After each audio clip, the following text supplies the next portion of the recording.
Hello everyone. I think we are live. Let me check my YouTube. Uh,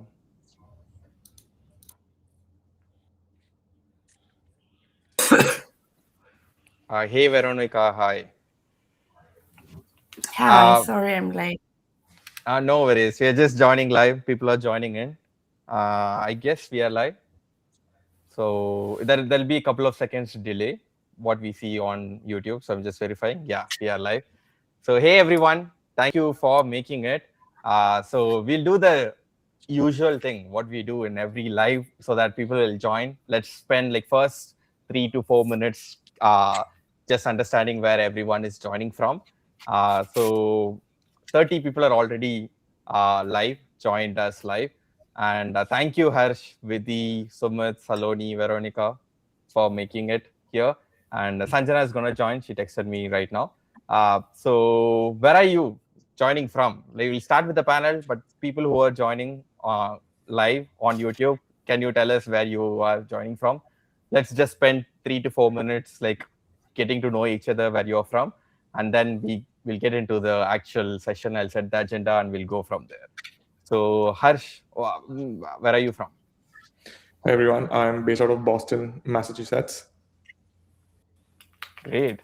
We're just talking about the weather there, and Yeah. yeah, if you're from Eastern America, tell us like how the weather is in your city. Someone is from Buffalo, Chicago, Austin, Michigan. That's great. Saloni, where are you from? I'm based out of New Jersey, and it's bad as well. I think it's minus 35 degrees around in Boston and minus 21 in New Jersey. So, everyone who is not from East America, I'm happy you are having a great weather. And Veronica, where are you from? I'm from Ecuador. I was born in Ecuador, which is a very small country, but I divide my time right now between Canada and US. My partner has a job in the US. Right now, I'm joining from LA, so I have no trouble with the weather. Yeah, it must be pretty early over there. Thank you for making it. Yeah, no worries. Yeah, Sumit. Yeah, I am joining for California. When Saloni said people from non-East Coast, I thought you don't have to call me out. But yeah, the weather here is great. And it's Bay Area. I mean, there's a reason people love Bay Area. Yeah, of course. And thank you for joining. I know it's pretty early over there, and thank you for joining. No I'm problem. from London. Here, I used to live in New Jersey. Thank God I escaped the weather just a couple of months. I just moved here, and here weather is not as bad. And let's see, like people are joining from um, Cambridge, Nashville, Indiana, DC, mostly from Northeast, right? Also Texas, I guess. So that's great. So I think there is some problem with some internet connection with Vidhi, and Sanjana will join as well. So that's okay. And we have 84 people joining us, and thank you for making it here. Let me set the agenda, what we are gonna do, and why this session, why this summit. Uh, a quick background for why this summit is, like I became a victim of this visa situation. So I didn't get my H1B in 3 lotteries, and I started figuring out all the possible alternatives that I have. So hey Sanjana, hi, thank you for making it. Hey, Uh, Hari. we're just getting started. So yeah, like again coming back, why this session is like after becoming this H1B lottery, I started exploring visa path and realized it's so difficult to get people to go through, like to understand what everyone has done, what works, what doesn't work, because like it's very difficult to understand uh, people who are navigating visas. It's easy to find people from India to US because we've done that. But what after that? What after F1? What after H1B? Or if you're from some other country, how to get into America? or like if you are in America and if you want to get out of America, what are the ways? So I know we all have all these questions, and I've been searching for answers, and I've met some interesting people along the way, and I realized that the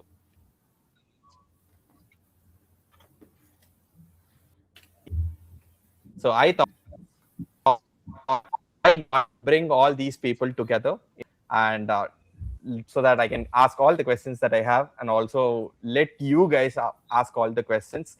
And the summit happened, and thanks for making it here.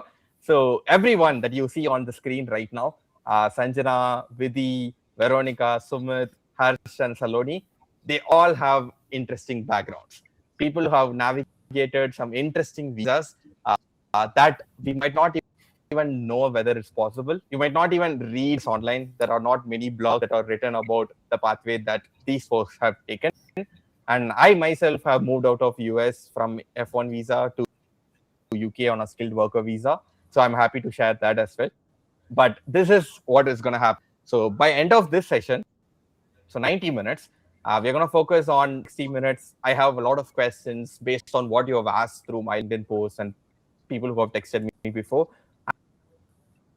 I'm going to ask all those questions, and then we're going to dedicate last 30 minutes for you so that you ask questions to these folks. So before doing that, let me set the agenda. So this is what is going to happen.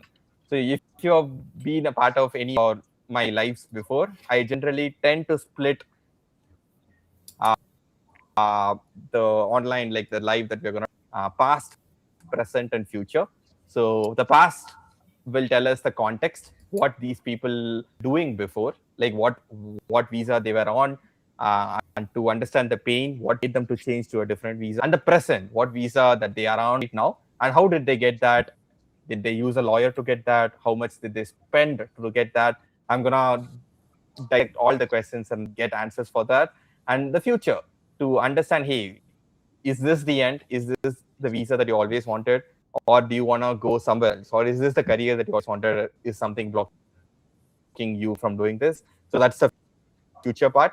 And we're going to time doing the present, because that's what is the most, that's what you're here for. And the 60 minutes will go like this. And the final 30 minutes, you're going to ask every question that you have. And I'll try to get answers for those questions. So excited. I'm super excited for this. And again, I'm so grateful to have all of you in a single room. And I'm so happy. This is going to be a value-packed session. And let's start with a quick intro. So we'll start with, like, I'll just round the room here. And Sanjana joined late. Let's go with Sanjana first. Hey, Sanjana, saying my video is choppy. How about you guys? Can you hear me well? The video is a bit pixelated, but we can hear you fine. Oh, okay. Sorry about that. But yeah, let's see. I'll try to fix my internet, but we'll go with the intro first. I'll start with your intro. Hey everybody. I'm Sanjana, and I'm very, very happy to be here. Thank you so much, Hari, for inviting me to the summit today. And as you mentioned, there is not a lot of information available about immigration in general, and I think this is a great way to spread information about what people do if they don't get a particular visa type. So to give you a little bit of background about myself, I was in the US for 4.5 years. I went as a master's student. I graduated from Columbia University. So I navigated the F1 OPT, STEM OPT route. And then after 3 consecutive attempts, I ended up not getting the H1B. So very recently, I moved to London, and I'm currently on a visa type called a high potential individual visa. Which is a 2-year work visa in London. And basically, this is an option that opened up for me, and I'd like to talk more about it. So excited to go through this session about it. Thank you, Sanjana. I know the path. I think 6 months back, I know about this. So it's if you're hearing for the first time, we'll dissect that soon. Let's try to understand what she has gone through with that. And after we'll start with the intro first. So, Saloni, you wanna give a very quick about yourself? Sure. Hi, everyone. I'm Saloni Thakkar. I used to be a research data scientist at Barclays and now moving to my next role with United Health Group as principal data scientist. I came to the US for my master's as well. And I think I shared the same story like Hari as well as Sanjana, where my H1B did not get picked for 3 consecutive attempts. But the path after that is completely different. I opted for O1A visa, and after that, I've also done EB1A visa. Both of them are approved even when I changed the firm from Barclays to United Health Group. I did my O1A visa second time. It got approved, and I'm just back from India after my visa stamping. So I can share the recent experience from my interview as well. That's like a dream path for most of the people over here, I guess. Like I know a lot of people are talking about O1, EB1, and from H1B, and it's so cool to hear that you didn't get H1B, but you went for the ambitious visa that everyone wants to get today. And I would like to know more about it soon. So after this, like, let's go with Veronica. A real quick intro about you. I don't know how quick my visas are, but I moved to Canada, international student, all the way to citizenship. COVID happened. My husband got moved to the US under EB1A. I realized here a lot of people have trouble with visas. So I thought I wouldn't have many clients from the US interested in Canada. It was the opposite. Lots of people, especially this year. And now our path to the US is a little bit difficult as well because my partner was born in Iran, so you all know the situation. So everything is stopped. So when you mention the future, I don't know what the future will bring, but I know that citizenship in Canada, it's a lottery we won, and we always have that. So that's it. That's great. We already have people from Canada, UK, and EB1 in the US. Now we'll get to one more country now. Vidhi would like to get a quick intro about you. Yeah, hi everyone. I hope my net is stable right now. You can hear me. Yeah. So hi everyone. My name is Vidhi. I recently moved to Germany on a EU blue card. So basically, I was on an opportunity card before, and then I moved to Germany last year, September.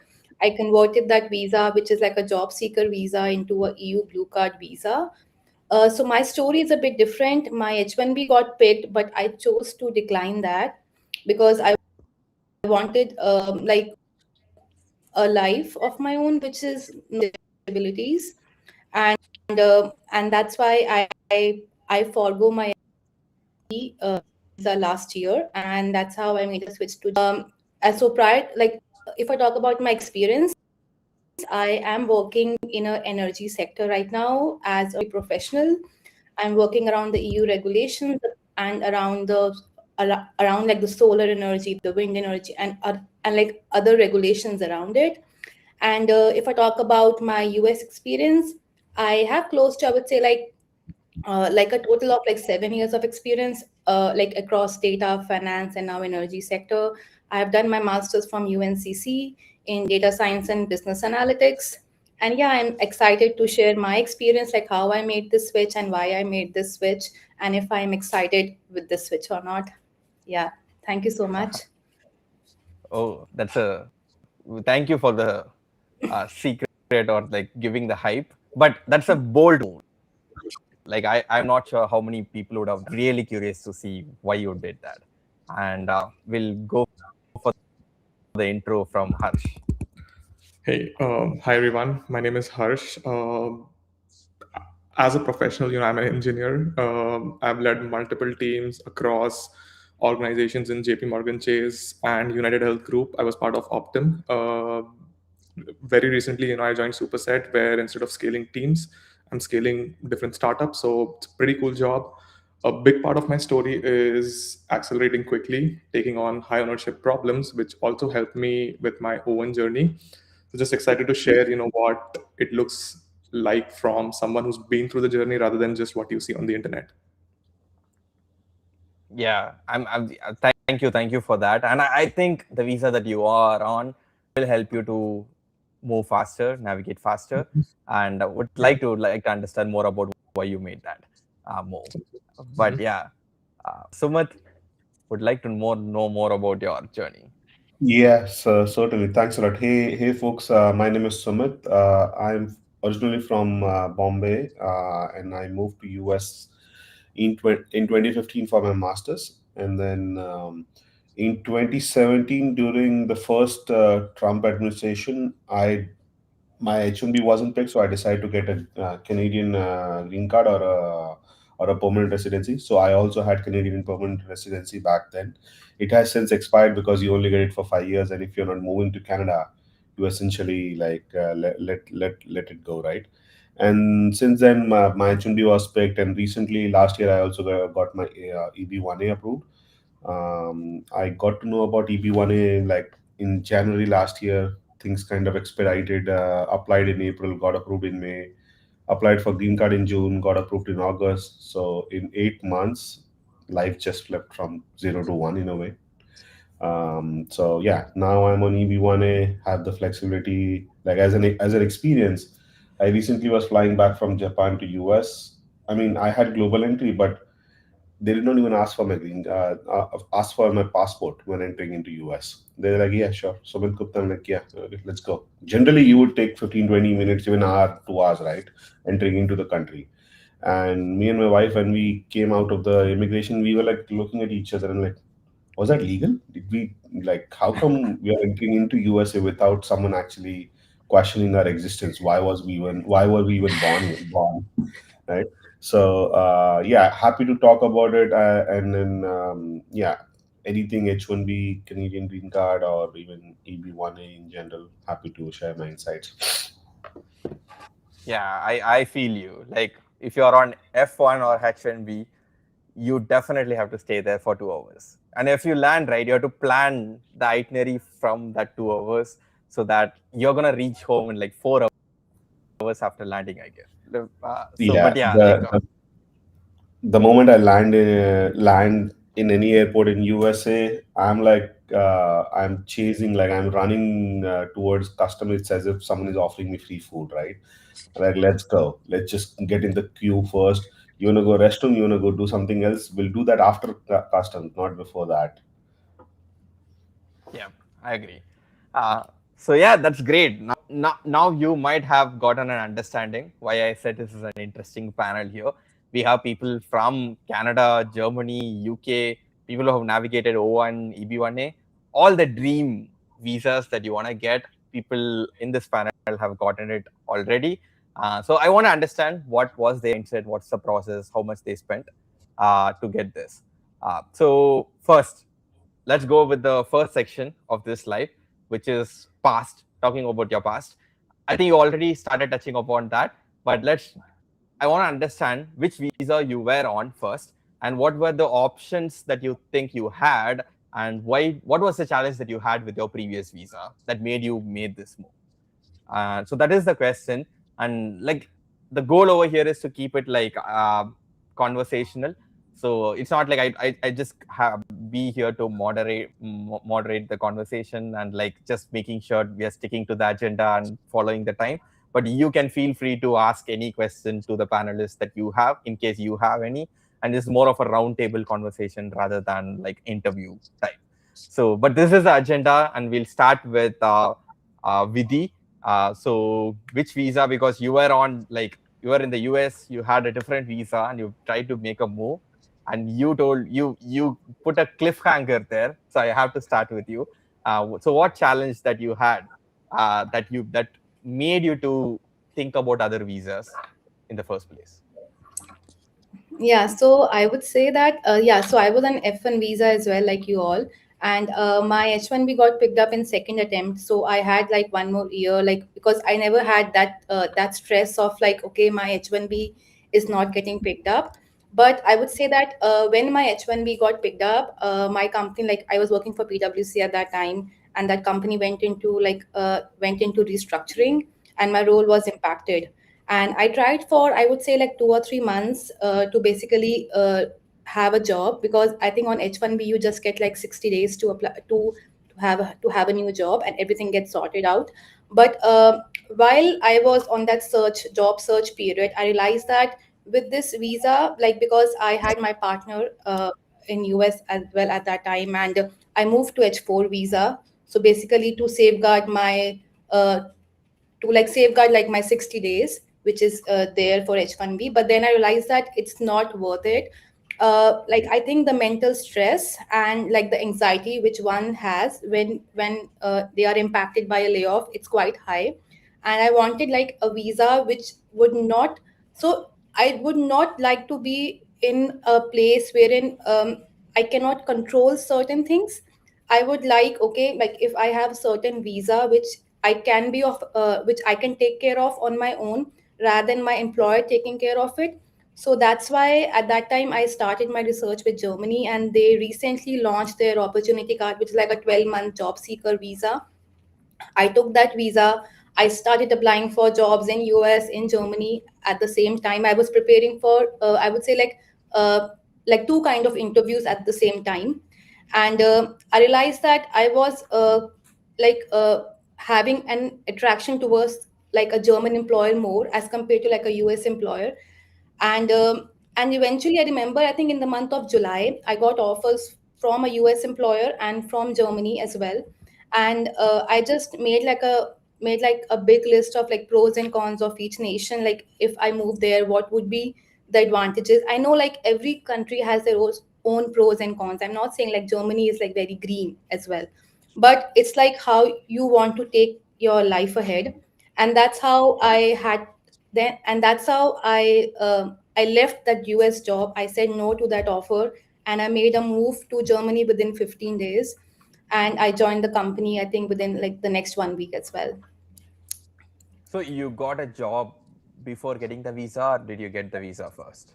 Yeah, so I took the opportunity card. So the opportunity card visa has such, I would say, like an advantage that you can move to Germany the very next day and start searching for a job. But then I was searching for a job from US itself, because I wanted to be in a financial sector back again. And when this company approached me, they knew that I am in US and I have like a visa which would help me to travel to Germany the very next day.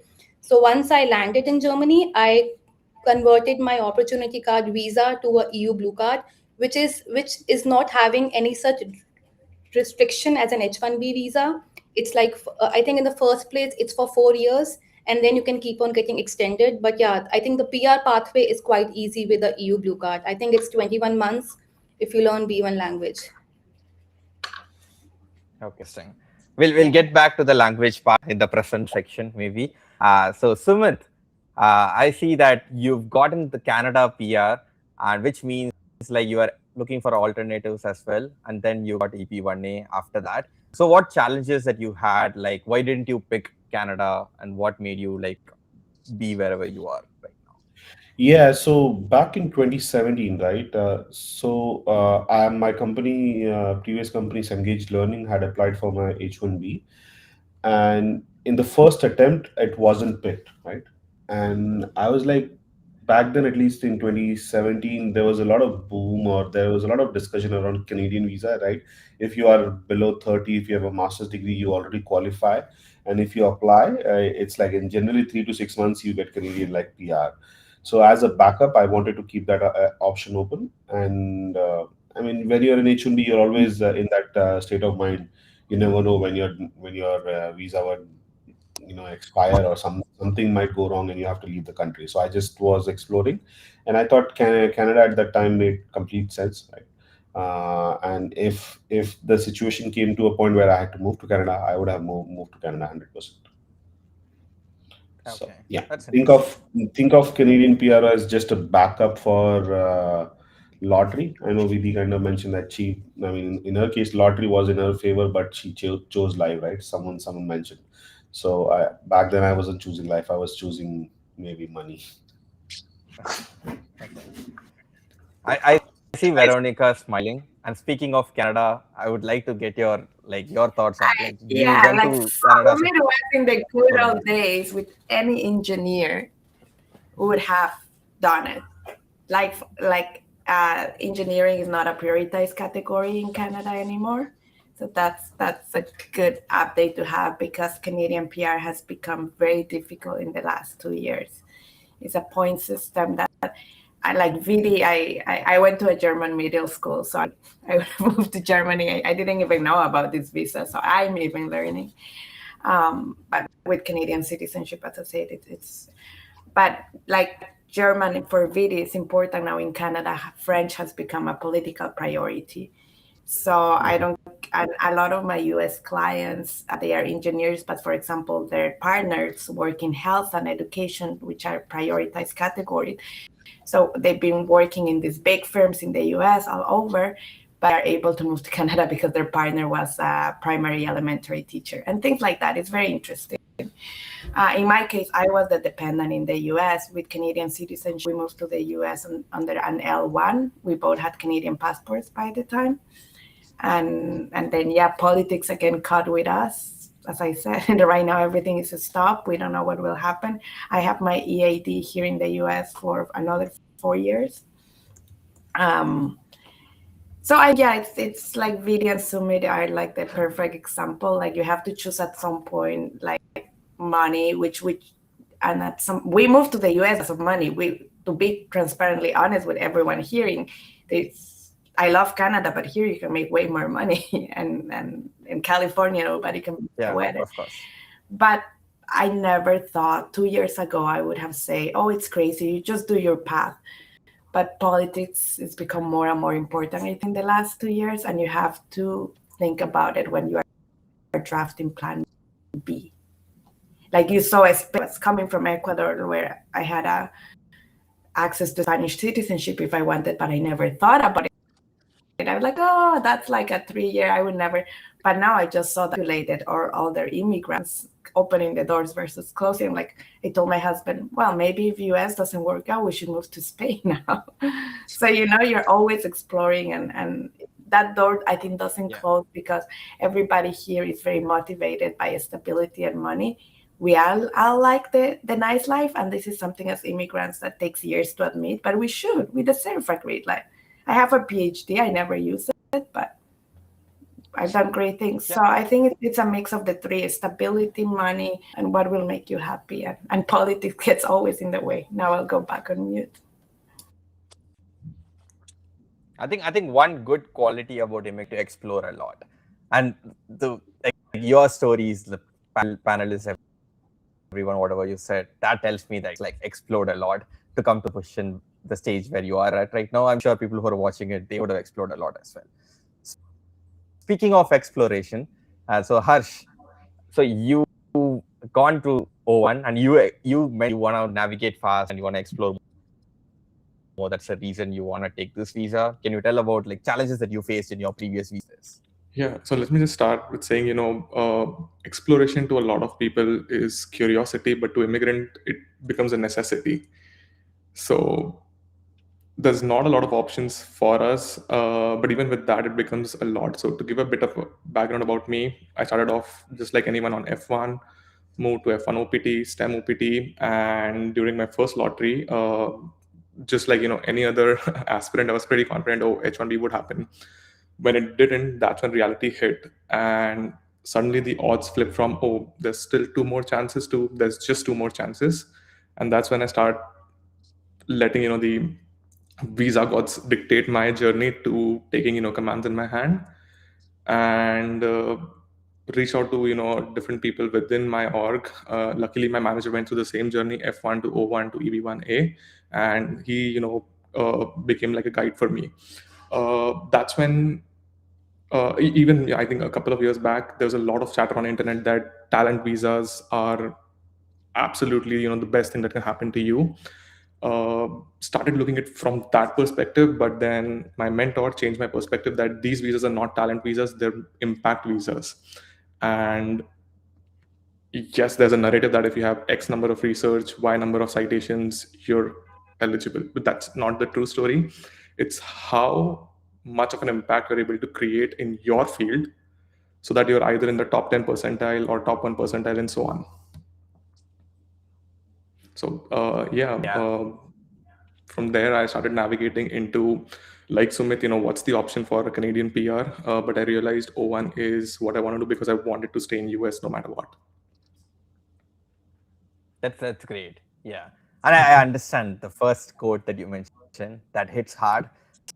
It's like exploration is not an option for us, necessity. Yes. And I think 130 people who are watching this, you're not here like because you just want to explore. It became a necessity for you to come and watch this so that you can get friends. I hope you get that idea or you expand your search with whatever you hear from these experts. Now, so I think Saloni, Sanjana, myself, we were on the same boat kind of at one point in life. Like 3 unsuccessful H1B lottery attempts. And we both 3 took a very different path. So I came to London with skilled worker visa. Saloni went for O1 and Sanjana went for a high potential visa. So we'll start with Saloni. What was the situation? What did you go through like when you didn't get the third H1B lottery, and how did O1 happen after that? Sure. So with me, I think I realized that I need to find a better option for H1B when my second lottery results came out. I did not get picked in the lottery, and I was like, I neither want to go for a day one CPT nor I want to change my country. My fiance at that time was in the US. My life was settled. I did not want to get uprooted from here and move to a different country, right? So that's when I started looking for options. O1A looked like a great option, but the issue there was not just building your profile or creating a high impact profile, but that your company should be ready to sponsor. O1A visa cannot be self-sponsored. So that's a huge con of O1. And the other part I think that people don't know or don't talk about a lot is if you get H1B, try to understand that O1 is not something you should definitely shift to, because there are 2 more other cons to O1. First is you cannot shift to a different employer. Like there is no transfer of O1. You need to do O1 visa from scratch again. And with the market that we have been in since COVID, there is very less chance that the company will be ready to do O1 again. There are so many companies who are not even ready to do H1B transfer right now, right? So if you have H1B, don't think that O1 is a better option to go with, or don't think that you cannot do EB1A without doing O1. That is also a very huge myth. So that's another one. And the third one is, if you have O1 visa and if you have I-140 approved, even then your spouse will never be able to work in the US. So these are the things I think people don't think about. And since the time I've received my O1 visa, I've opened my Top Mate channel. I've been sharing knowledge on LinkedIn as well as Instagram. And I try to share this information as much as possible. And what I've learned from different people is they either confuse O1 with EB1 or they are not aware of the cons. So whenever you are looking for options, make sure that you understand the timeline. Don't do O1 the first day after graduation, because H1B can be a better option. So I think there's a lot of misinformation and myth going on about O1. I took some time to understand that. And I think the best thing that happened to me was I was able to find the right kind of resources after my second lottery when it did not get picked. And I was able to do my O1 right after my third lottery results were out. I was ready with my profile. My company was prepared. The day I received my third H1B lottery, I was ready with everything. So when I did not get picked, I just had to apply for my own. So I think it is important to understand the timeline, the pros and cons, and where you actually want to go with O1 visa. Yeah, that's my journey. Thank you for that. I know this misconception is there everywhere.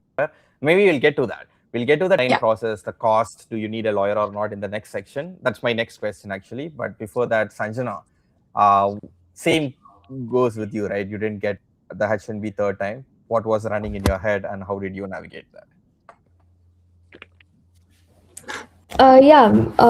So I think I don't know, I was able to draw from all experiences here. But initially, like I said, my H1B didn't get picked in the first 2 years, and when it didn't get picked in the first 2 years, I realized that I had to do something about it, because I knew that third attempt was also coming in, and that is when I also thought that O1 is a good option, and I started building my profile. I started attending these speaker events, attending a lot of community events, and while I was also pitching to my company to basically help me with the O1 visa. But in my case, my company was not ready to help me with the process. So I knew that even if I didn't get picked in the third attempt, then I would have to look for other alternatives, even either that could be day one CPT, either that moving to Canada, or either that could be moving to Europe. So I had all of these options in my hand. So initially, so in the third attempt, the worst happened. Like, my H1B didn't get picked, and O1 was not an option for me either. So that is when I thought that moving to Canada is a viable option. So there is this process of where you can go directly on the Canadian application website, and you can apply for PR directly. So at that time, I have thought that okay, maybe if I get a PR, then I would be able to move to Canada, and that could be the solution to my problems. So I started off with that. I wrote my IELTS. Immediately, I didn't get my immediately after my third attempt. And even though I applied on the website, as Veronica was saying, right now I'm not picking PR. The process has become completely delayed. I had gotten into the system, and I think I haven't heard back till now. My score was kind of in the 480 range, but it looks like for professionals, 3 years of work experience and some level of like master's degree and all of that. So there's a criteria that is there, and my score came to around 481, and the current range that it is being picked in is around 50 or 550, and that is only possible if you know the French language, and if you're able to apply through the French language. So that option totally got out of my hand after a couple of months of applying, because I was pretty new to it and I was checking it out. So that is when I started to look for other alternatives, and I came across Europe in general, like UK. And given that I had gone to an Ivy League school, UK was giving an option for three kinds of visas actually. So either would be the skilled worker visa that Hari went through, that is company sponsored. So I was looking to get into a job where a company could sponsor a skilled worker visa. My second option was, again, there's another visa type in UK called as global talent visa, which is very similar to the application process, so the O1 process. So that was another option, but I wanted something more immediate, something that would allow me to work in the UK like almost on an immediate basis, because my clock was ticking. So I went with the third option, which is the high potential individual visa option, which is basically a 2-year work visa for, I think earlier when I applied, it was 20 schools, 20 top schools from the world, but now they have expanded the list into like 50 top schools from the world, where they're allowing you to just come and live over here. You don't need a job offer. That is a common misconception, and I've been getting a lot of questions around this as well. You don't need a job offer, and yeah, you basically can just apply if you have graduated from one of these schools, and there's some processing on it. Yeah, I think a quick correction in that is I think they expanded it to top 100 schools, not top 50 right now. Yeah, so there are like a lot of schools that are included now. So if you are in top 100 schools in their list, not in any general list, you can technically get that visa and you will get it for 2 years. So my journey was kind of like that, but I'll make it quick. I had a similar exploration phase, similar to Saloni and Sanjana. Someone asked, why not Canada? The thing is, I didn't get it. I didn't have enough points to get Canada PR. I was in the borderline, which doesn't give me the Canada PR. With the number of years of experience that I had, and also everything. If I go to Canada and get 1 year of experience, I might have gotten the PR, but I didn't get that opportunity to do that.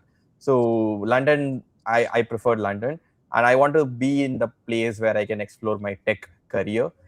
So London looked like a good option, and I was looking for like job roles like over there. I was interviewing over there. Then I realized, if you're like startups in London, they value your America experience a lot. Like even now I get a lot of interview calls because I keep speaking about my experience in the US, because London people like you, it's very rare to find people who are in tech, like engineers, builders is very difficult. So that gave me the upper hand. So that's how my job offer happened, and I asked them, hey, can you sponsor the visa? Otherwise, I would have gone through the high potential visa as well. But since like they sponsored, I was like, why not? And I went with that. So now let's go to the next section. I know we are kind of running out of time, and this is the most important section.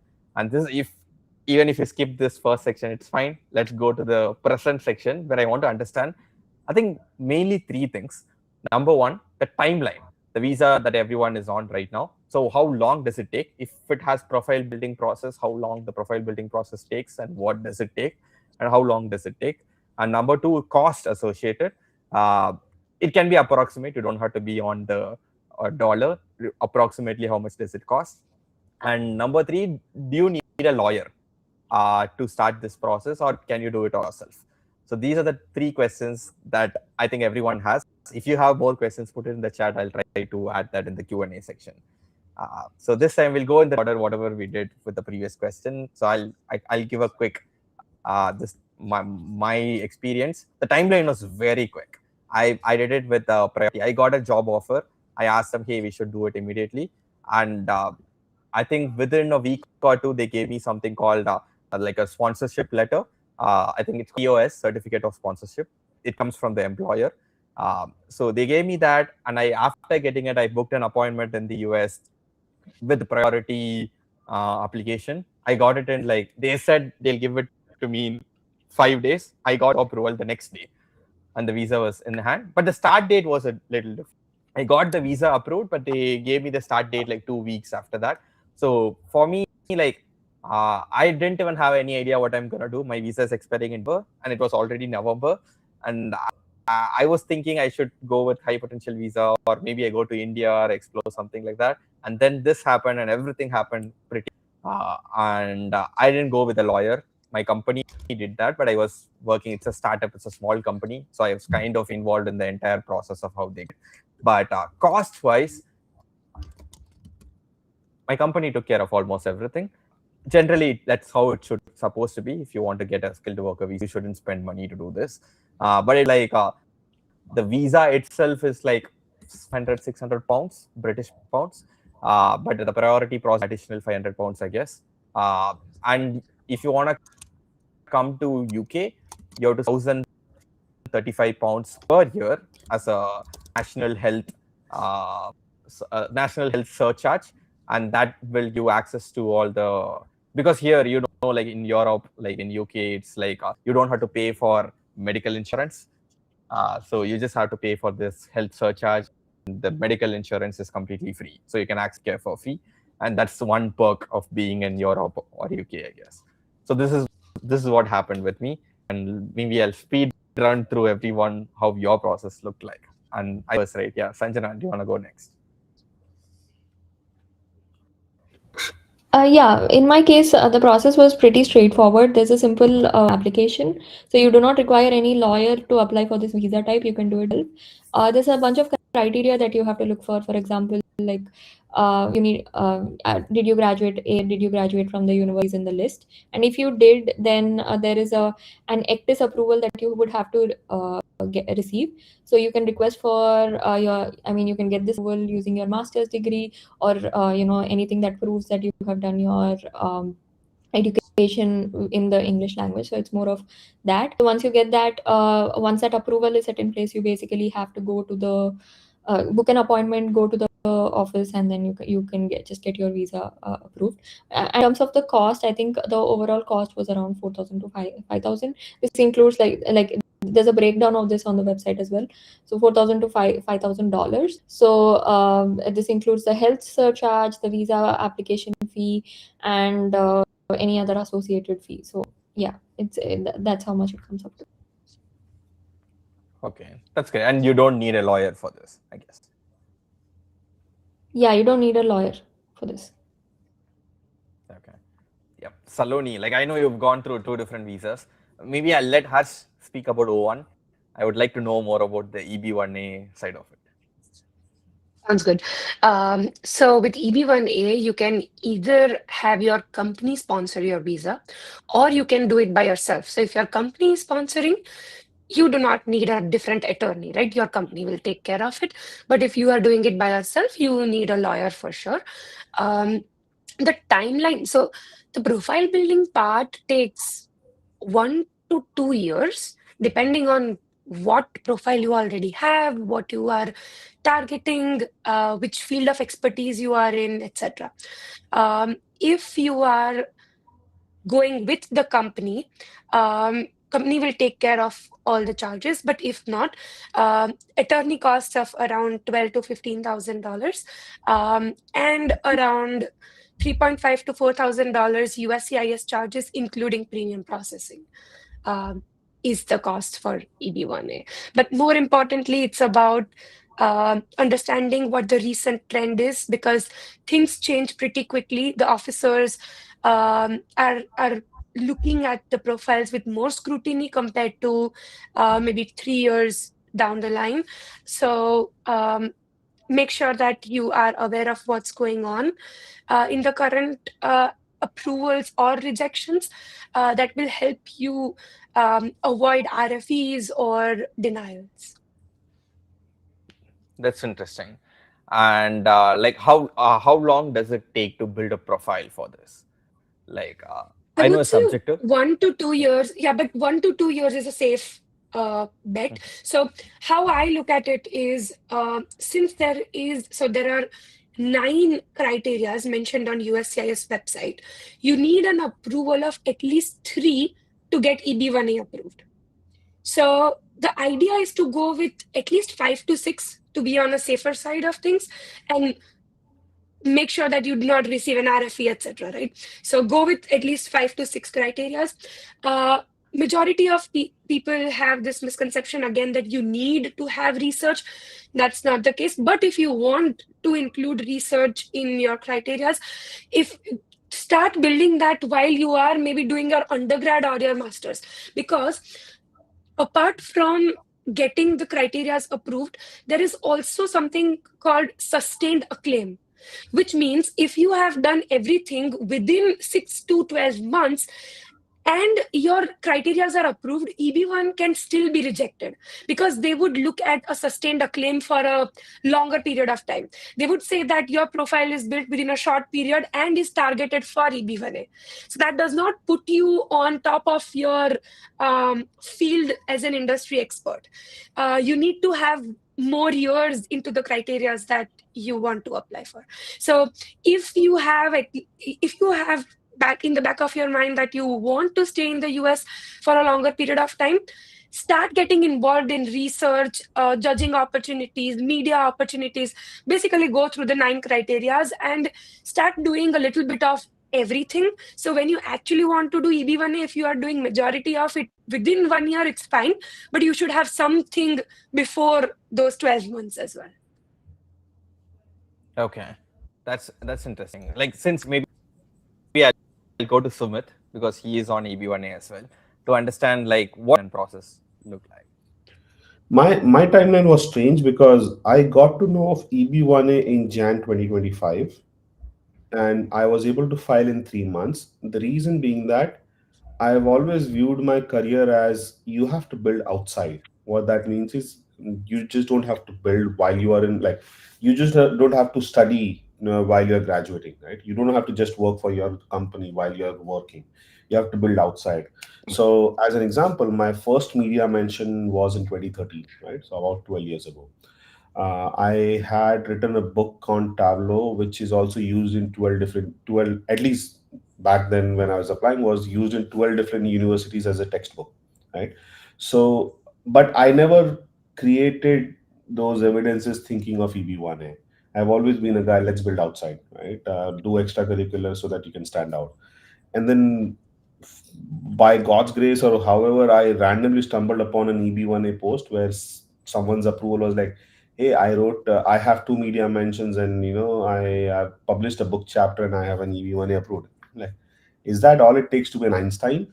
So because generally EB1A is tagged as an Einstein visa, right? Nowadays we call it extraordinary, but before the whole boom, it was always Einstein visa. And essentially, I looked at, as Saloni mentioned, through the 10 criteria, of which we generally qualify for 9. The 10th one is like commercial success. We never do that. And I was like, hey, I meet the criteria already, but let me go ahead and kind of like add additional evidences or ancillary evidences to my profile, like doing some hackathons, getting some more judging opportunities, and writing blog posts, etc. And I was able to apply in 3 months. But as Saloni mentioned, I would never recommend anyone building profile to apply in 3 months. Sustainability is a huge thing, right? I have seen cases. I mean, there could be one or two random cases where you will find someone getting approved with 3 months profile build also, right? But I generally never recommend that. Do like 12 to 24 months, and do it legibly. Like, focus on, if you don't have a priority date yet, and if you're just getting started on building profile, do it organically, and then considering how fast the dates are moving, even if you file, let's say, in 2027, that's way better than, like, let's say, being on EB2 or EB3, which can take, god knows, 100 years probably. One tip that I would like to share here is I think Sumit touched upon a good point where he mentioned about the um, timeline fear of applying for EB1A, right? If you don't have a priority date, that's where I was. I think Sumit was in a different boat when he already had his priority date and he was able to get a green card sooner.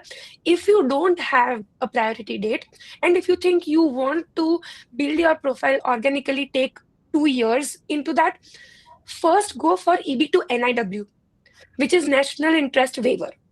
And even for that, you get your I-140 in 15 days because it has premium processing. So go for EB2 NIW, then keep building your profile towards EB1A. Now you have a priority date, and as soon as you switch to EB1A, your priority date is the one which you got for NIW, and you are still able to work through the whole timeline. So it's a little complicated for maybe the viewers who are listening for the first time.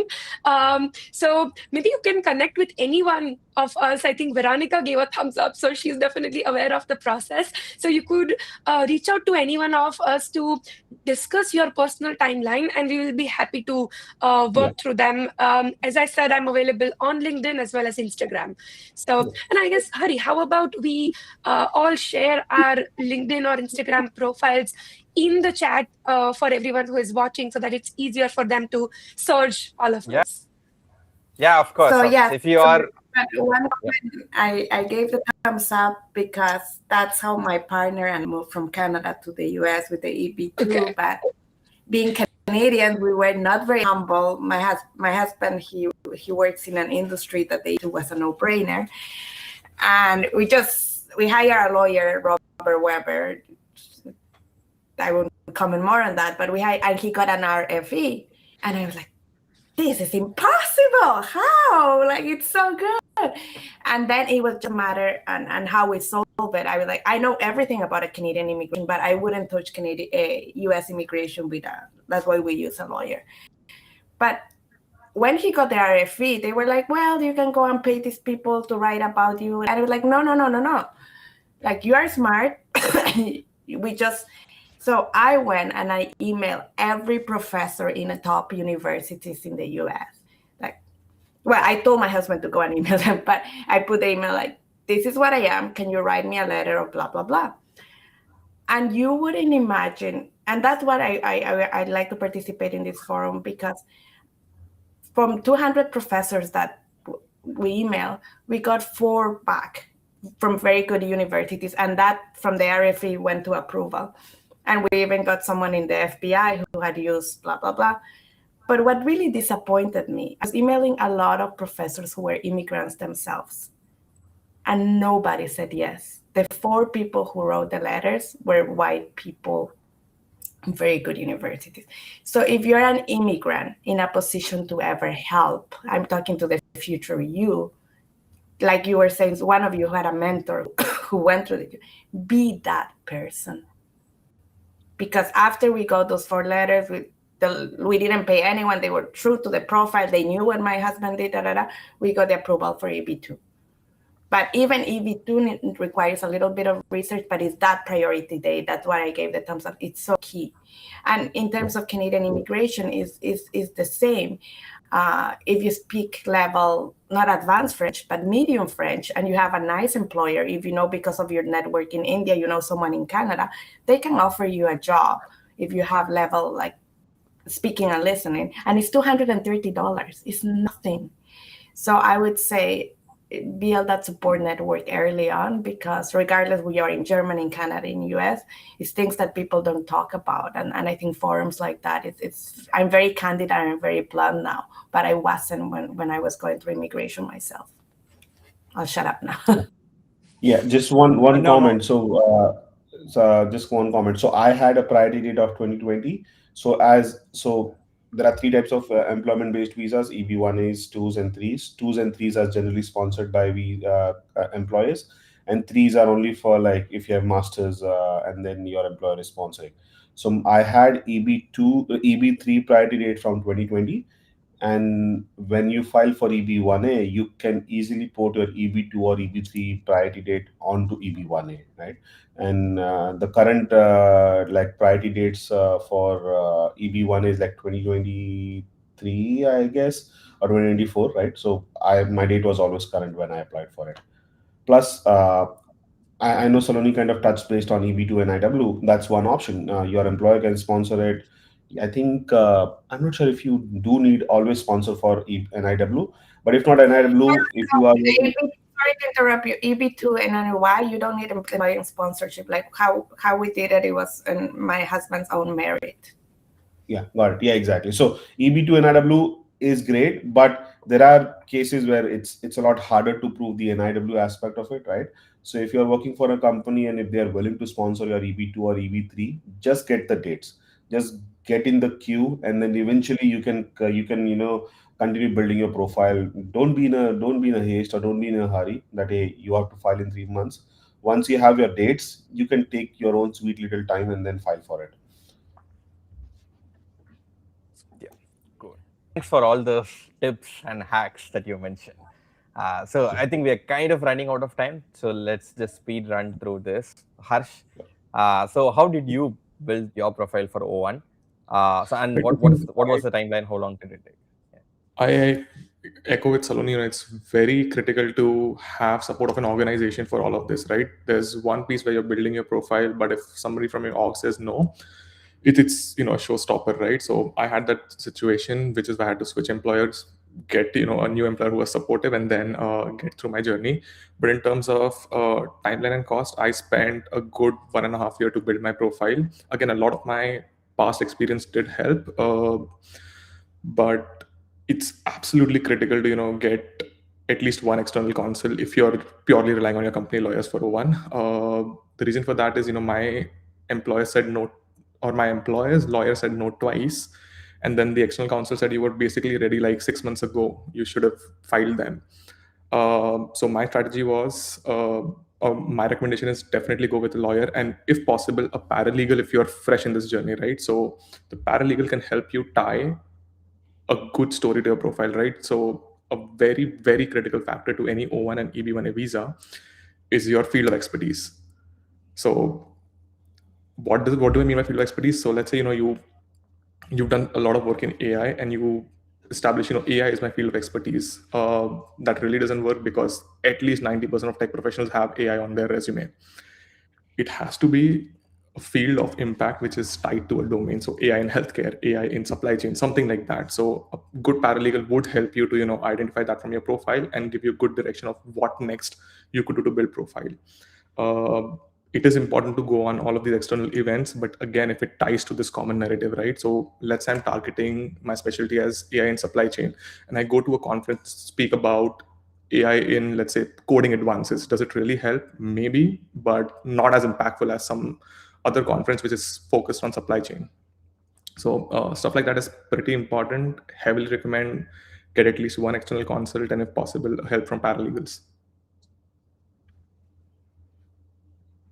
Cool. Thank you. And finally, Vidhi, a lot of people are asking about Germany in the comments. I was reading through it. So what was your timeline? What was your process? Yeah, I would say my timeline to get the opportunity card was just 1 month because I filled up an application. It got approved like within, I would say, like 2 days. I scheduled my interview for the next week. I would say like 1.5 week to get my interview and the application done, and like another 2 weeks to get my passport back. So I would say like like in the whole process, like I would say like 8 to 10 days max. I For that visa I spent close to $80. It wasn't that much. And but yeah, the only catch for this visa is that you would have to deposit close to 13,000 euros in a German bank account. So basically it's like a savings when you go to Germany, and if you want to like spend that amount, that amount would be released every month. Maybe like suppose like I think it's close to 1,027 euros or something. Like they will like release every month amount from that saving itself, so that you can take care of your expenses and everything in Germany. And once you get your visa, you can actually withdraw. You can totally withdraw that amount from your bank account. So it's like they're not taking it away; they are just saving it for you in a German bank account. So. And so that was one part. And then when I moved to Germany, when I converted that visa to a EU blue card, it took me like 1 week. Again, I spent close to 100 euros. I didn't take any lawyer's help because like in Germany, if you're applying for any job, there's no such. It's like you would pay for your expenses on your own, the visa on your behalf, and you would just need like one simple document from a company that okay, this is my job offer, and this is my gross salary, this is my net salary, and that's it. So in terms of like the sponsorship, there's no such sponsorship requirement. And because I would be taking care of my own visa, so it's just like 100 euros in that case. Okay, that's interesting. I didn't know that. I think when I did this, I think they still ask for, like for the UK, they still ask for some a bank statement, but I don't know the exact amount. You can check online. But they didn't lock the amount or something. This is okay. This is Okay, so it's like so yeah, so as you mentioned about the bank statement, so if you don't want to block your amount, because in the first place when I went to the immigration officer, he was sweet enough. He said that if you want to show your bank statement, you would have to show like twice or thrice the blocked amount in your statement. Otherwise, you can just show that 13,000 euros in a German bank account, which is like I feel that if you do not plan to go to Germany by that way, you can just withdraw your visa application, and that amount would be sent back to you. So it's not like no loss in as such, but yeah, it just depends like if you would be okay in depositing that amount for maybe like 3-4 months. And once you are in Germany, it's kind of like very easy, and there's no need of a lawyer as such. It's like very, very easy process. Got it. So yeah, I think I'm kind of like, I promise 60. I will take 60 minutes to ask all the questions I have and spend 30 minutes for the Q&A. I know I took 3 minutes extra. Sorry about that. So let's get into the Q&A part. And before that, if you have any specific questions that you want to ask any one of these people, you can. I think almost everyone is active on LinkedIn. That's how I reached out to them. So you can go and text them on LinkedIn.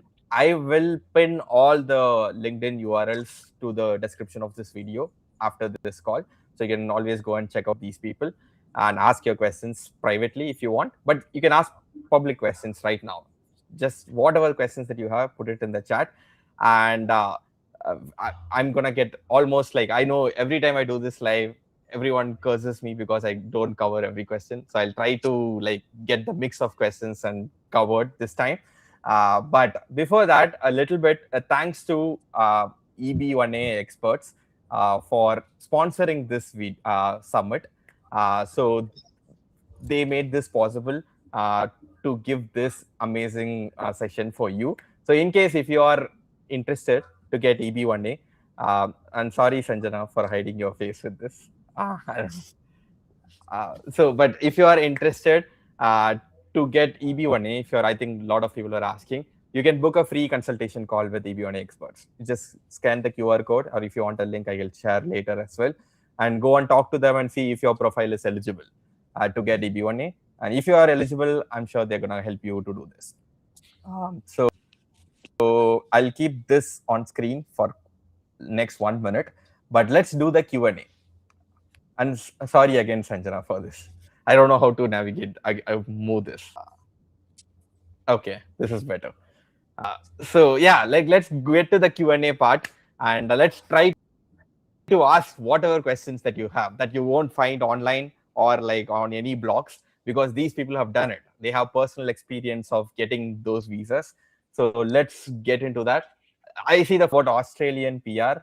Unfortunately, I didn't bring anyone who got into Australia, unless you guys have any idea about Australia. Or we can skip this. Maybe Immigrant Summit Part 2, we can do that. But I know people are asking a lot of questions before. But if you have the question again, put it in the chat. I'll just like, I'll pick the right person to answer this question and we'll go on from there. So I think we have few questions already. I'll just pick one or two questions which are very like interesting and people want an answer for. I think this is specifically to Saloni. So masters from USA, is that a prerequisite for EB1 or O1? It's not a prerequisite. And specifically for EB1, you do not have to be in the US. You do not have to have a US employer. So you can be sitting anywhere across the globe and apply for EB1. Okay. Yeah. As in, if you wanna know more about what sort of like any sort of profile can apply for EB1A, but if you want to read more, go read the recent decision about Mukherjee versus Miller case, right? Mukherjee is a journalist from, I think, Times of India. She's an investigative journalist that had applied for EB1A, got rejected, and then the lawyers litigated and won the case. So I would highly recommend anyone thinking of EB1A go read that case also, just to also kind of get a sense of what sort of profiles can apply. I have seen approvals for swimmers, Olympians, and or even like general athletes also, right? So you don't need a master's. You don't even need to be in education, to be honest, to apply for EB1A. EB1A is a general purpose visa in a way. As long as you can prove that you are extraordinary in the field that you are in, it should be pretty straightforward from then on. That's true. There And are then some requirements to EB3 and EB2, but EB1, there's no listed requirement as such for a master's or something like that. So yeah, spot on. Yeah, also, go ahead. Also, you can check out EB1B and C because you might also be eligible for B or C categories. Yeah. Plus, when I applied for EB1A, I actually did not use any lawyer. I literally wrote my own petition, got it approved without any RFE. So lawyers help a lot, as Harsh mentioned, right? Paralegal will help you a lot. But I had a very unique case where, although I was working in the industry, but I also had a book on the side which was heavily used in universities. So not a lot of, at least back in early 2025, not a lot of lawyers were actually doing great job with IT profiles, right?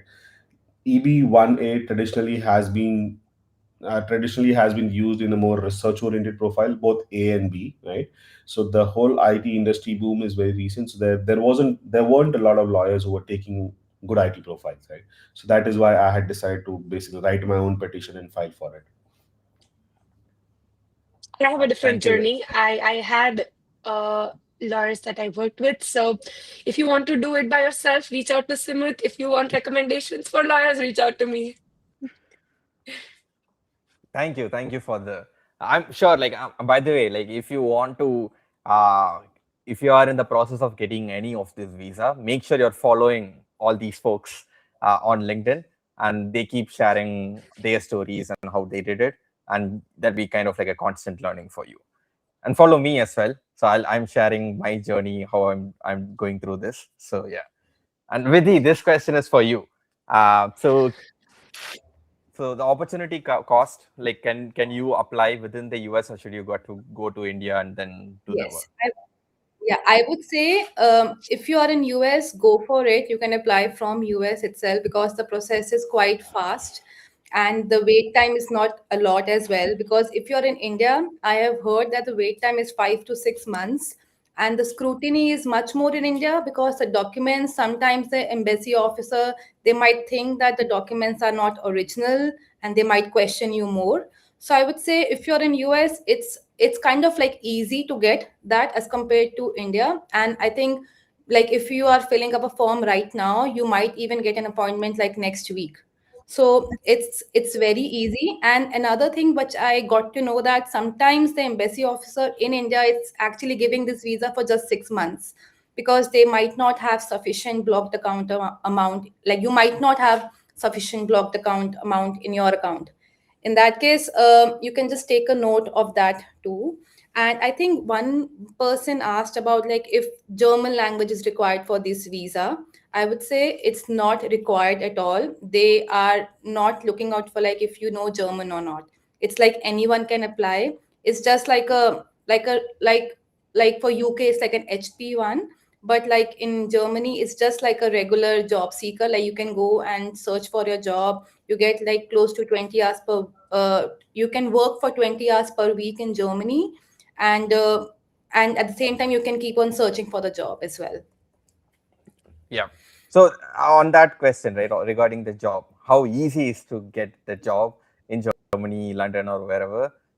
Define easy, I would say, because like I think right now a job in US is kind of difficult. But as I mentioned, if you like with American experience, they like Europe values that a lot. It's all how you project it. If you project that experience in the right way, I'm sure it might be comparatively easier. And we'll go with the yeah, like if you want, I can start with the Germany part. Yep. If it's yeah. So for Germany, I would say like it took me like close to 5 to 6 months to get a job, because the process is quite lengthy. It take like if you're in a well-established organization, it could take like close to 3 to 4 months, because the process is quite long. They would make you wait, but then they won't ghost you. They would send a no email if they don't want to take you in, but then they won't ghost you at all.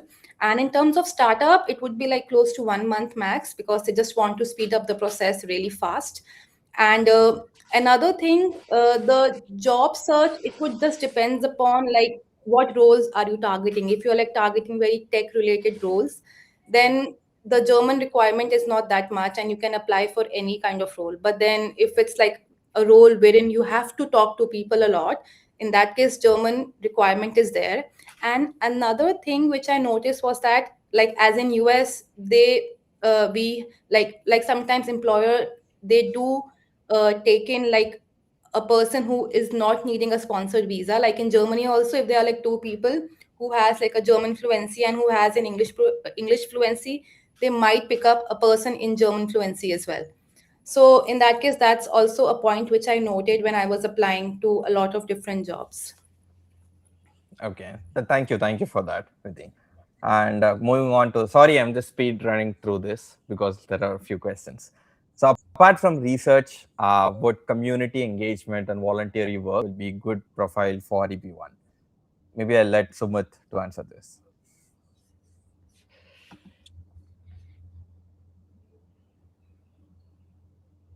Sumit? Sorry, what was that? Sorry. So apart from research, would community engagement and voluntary work, would that be a good profile for EB1? Yeah, I mean, I would say when you think of criteria, don't think of criteria in a silo, right? I know there is this sense that, hey, if you do hackathons and if you do some paper reviews, you'd be eligible for EB1A, which is fine. But look at your career history, look at what field you are in, and try to get some organic opportunities. As an example, you could be part of a technical interview committee in your company. That could qualify as judging, right? You could be part of a advisory committee for a IT conference. That could be that can qualify as a judging too.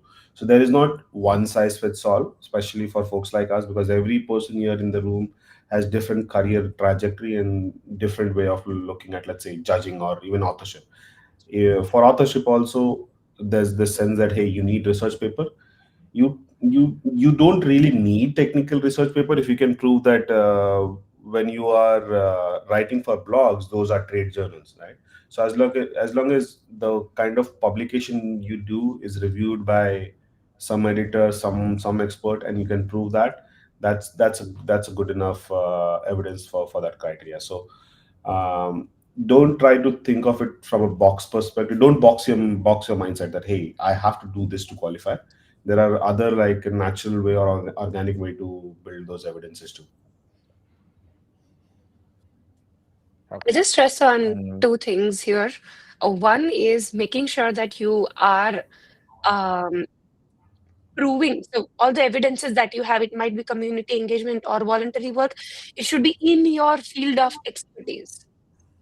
You can't apply for a field of expert in AI and say that you did some community engagement in music. That's not how it works.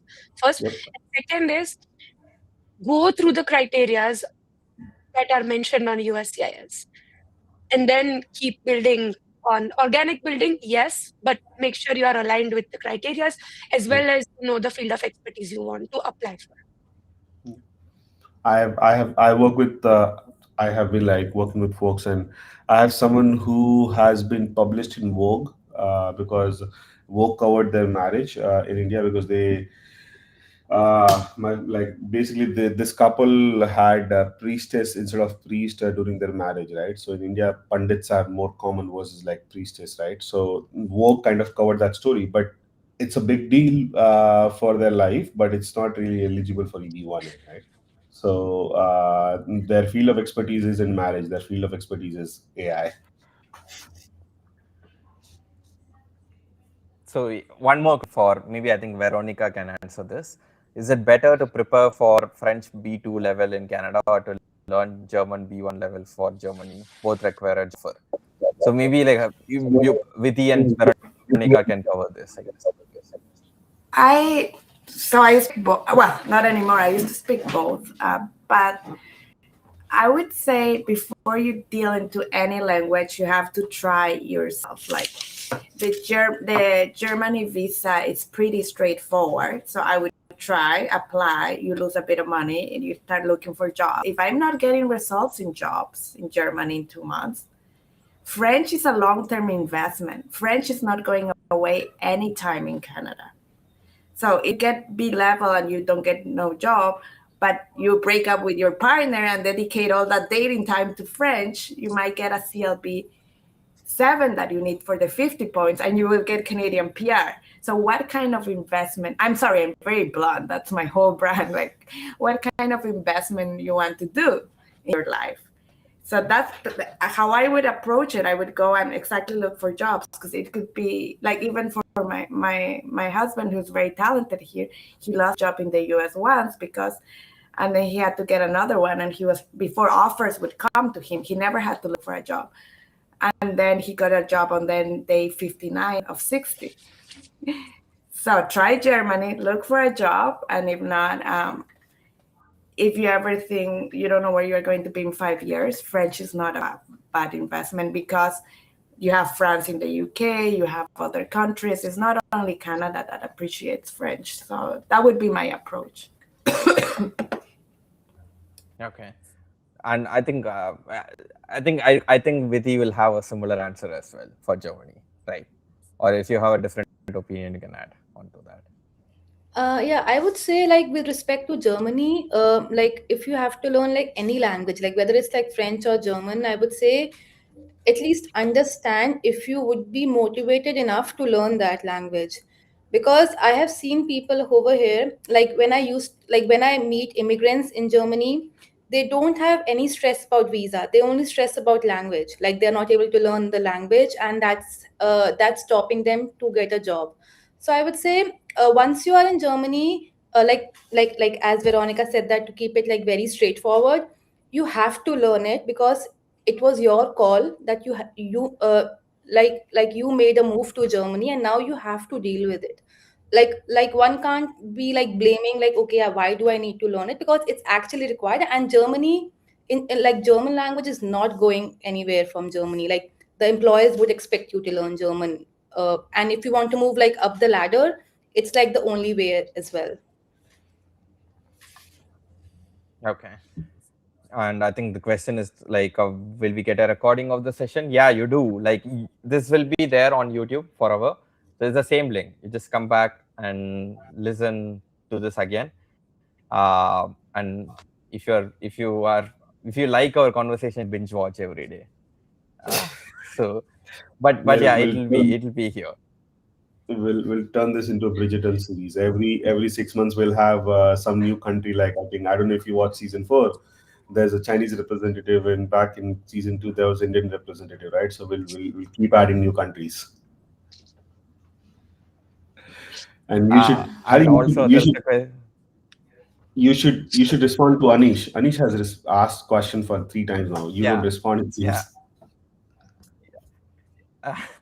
I just pinned that. Hey Anish, yeah, sorry if I missed your question. If you have a question, put it again. I'll make sure that I'm putting it in the first priority and answering your question. And Vidhi, do you have any information about talent visas in Netherlands? No, I'm not sure about the talent visa, but what I have heard is that in Europe, in terms of like welcoming the immigrants, I feel that Germany would be the number 1 right now, because they need skilled workers, because a lot of their people are retiring and they need someone to pay for their pension. So yes, they do need they do need young people. And someone requested for a Dubai golden visa. It's a good session. So let's do Australia, Netherlands, Dubai and thank you for those things. And also, like, this is like, I think this is a question or a statement. Maybe I'll make it as a question so Veronica can answer this. Are there any jobs in Canada like that have a weightage for French roles? Do they prefer? No. So for example, for the CLP level 5, that you need a job offer, but the job can be any job except agriculture, and it doesn't need to be French, the job, and it only needs to be outside Quebec. So I have a lot of clients that they were in the US, they got a good job in like one of the big ones that actually already have the law firm. So they do the things, they just want to confirm like a second opinion because it seems too easy. So I'm like, no, your company is right. So once you get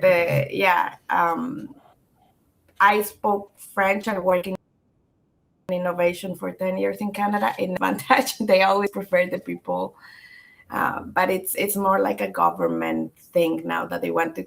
So Canada is aiming for 11% of the new immigrants to have the high-level French in the next 2 years. That's what I'm saying. It's not going away. Even if a new government comes, that's kind of set in for the next 2-3 years, French is there.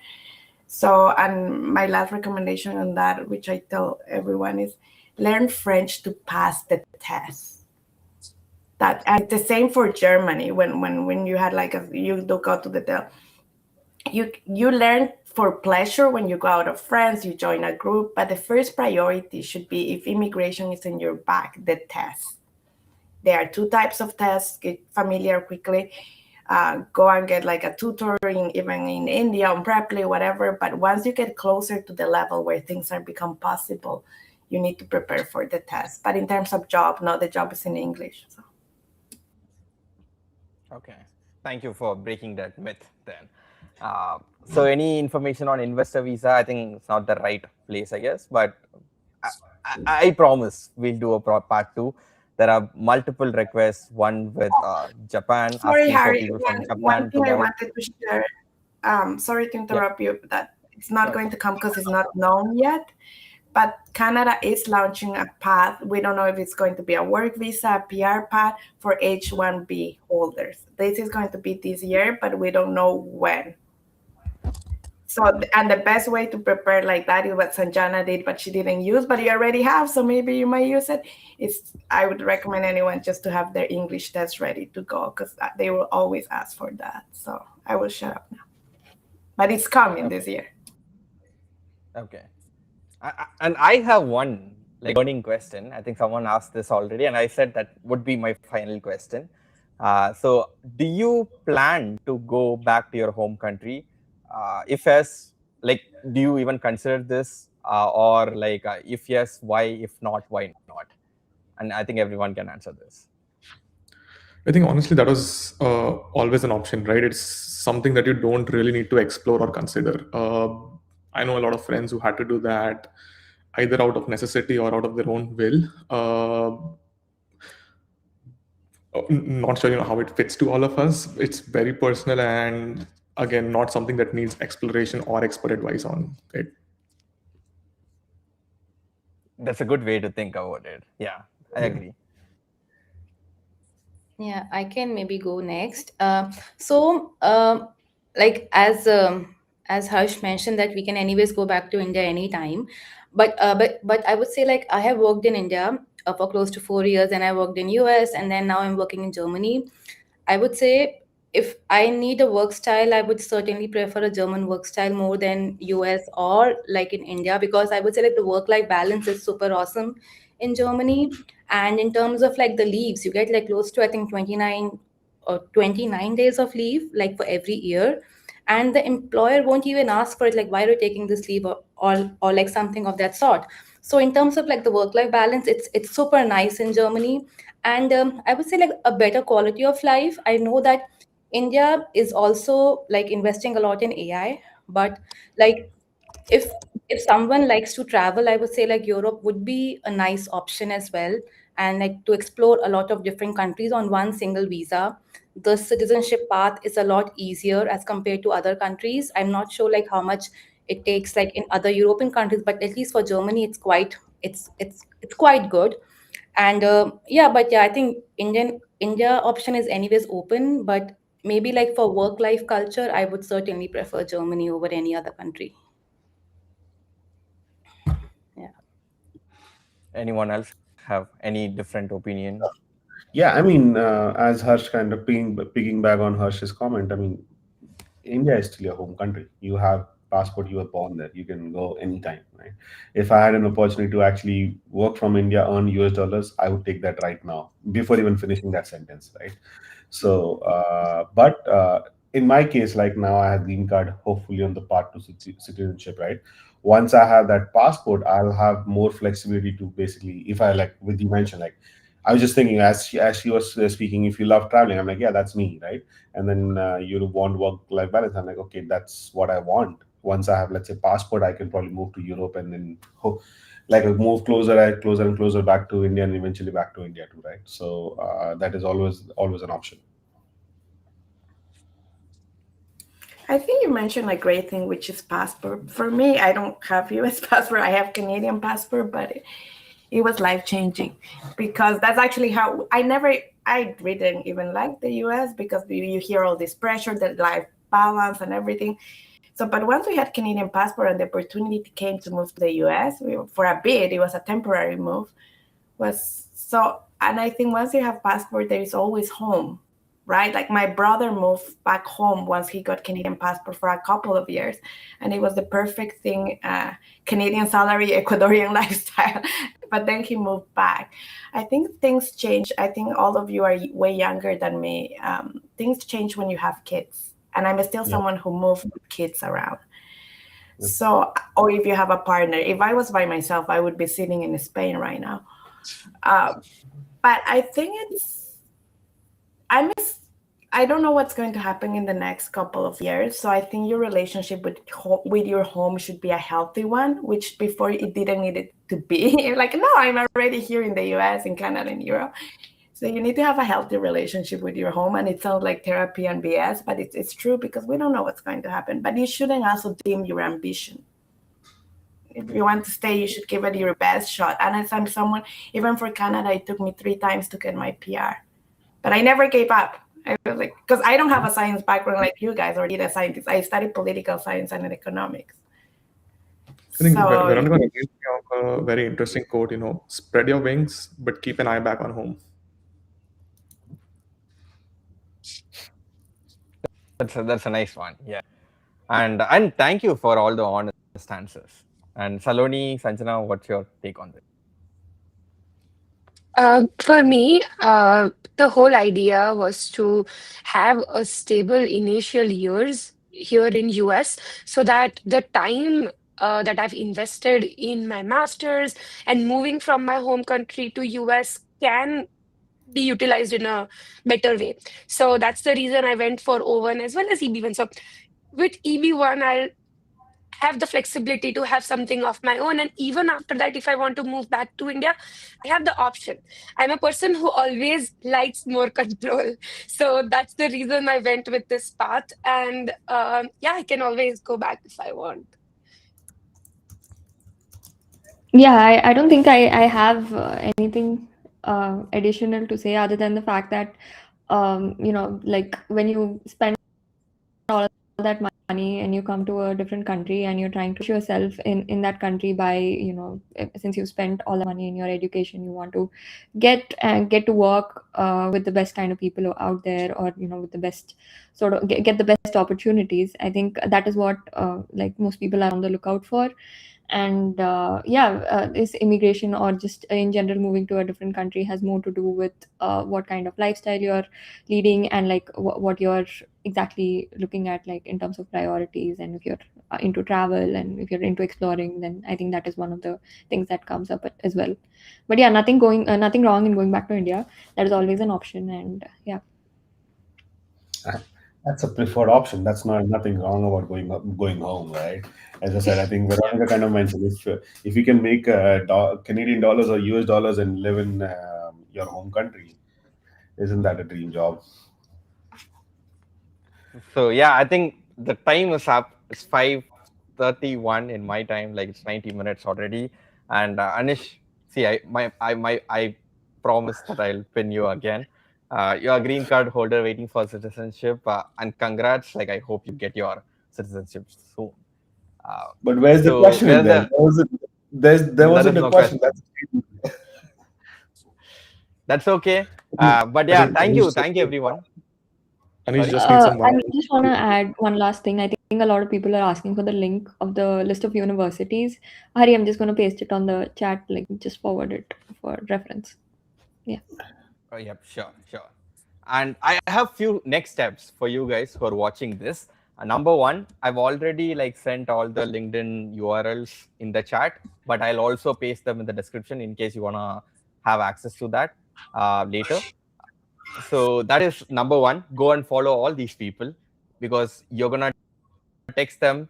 I hope like if anyone mentioned it and if they're gonna ask you questions, I hope they get a reply from you guys.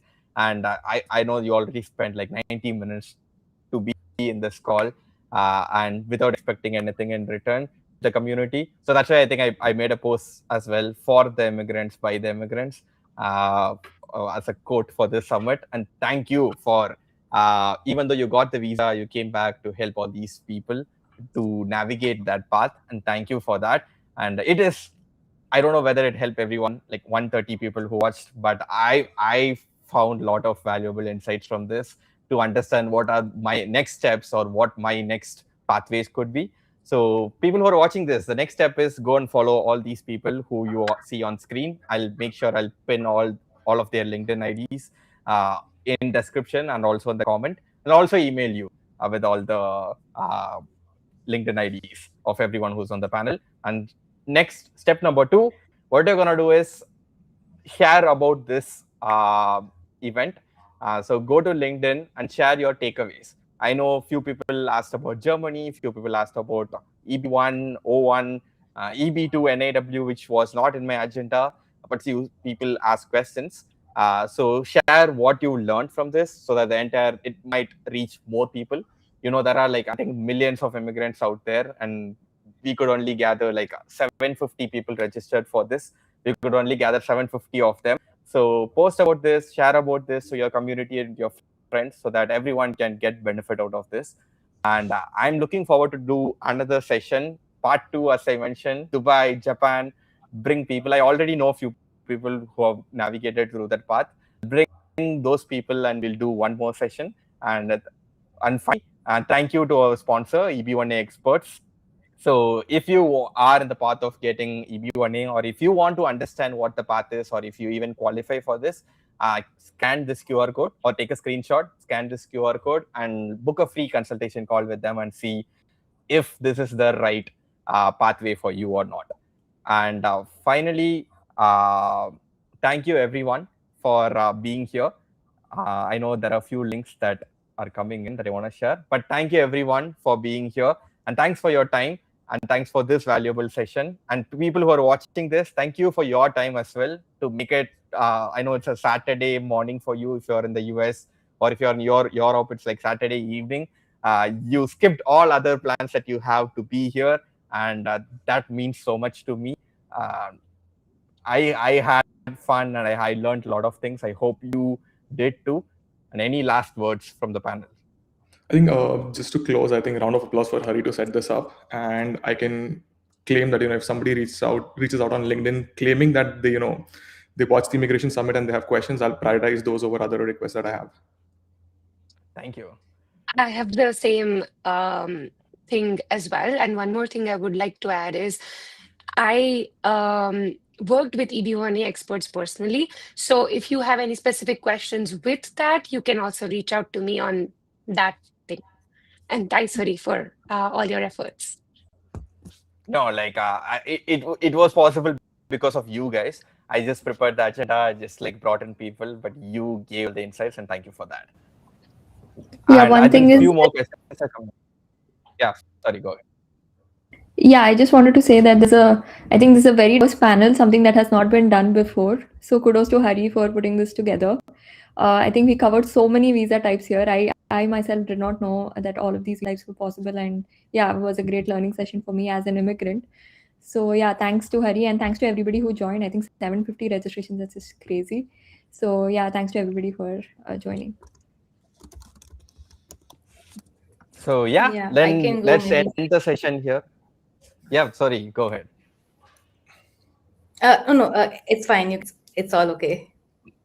No, I was about to end it. If you have any last words, Okay, please. yeah. So I would be like if you are yeah. So firstly, like, thank you so much for giving us this platform. And I think it was wonderful hearing you all and addressing all of these questions.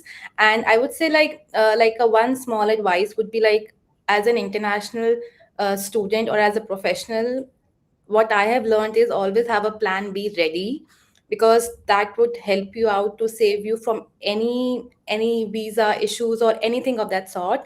And the second thing would be like, always have a mindset of exploring other countries. Just don't be like, okay, I want to stay in US only, I don't want to leave US.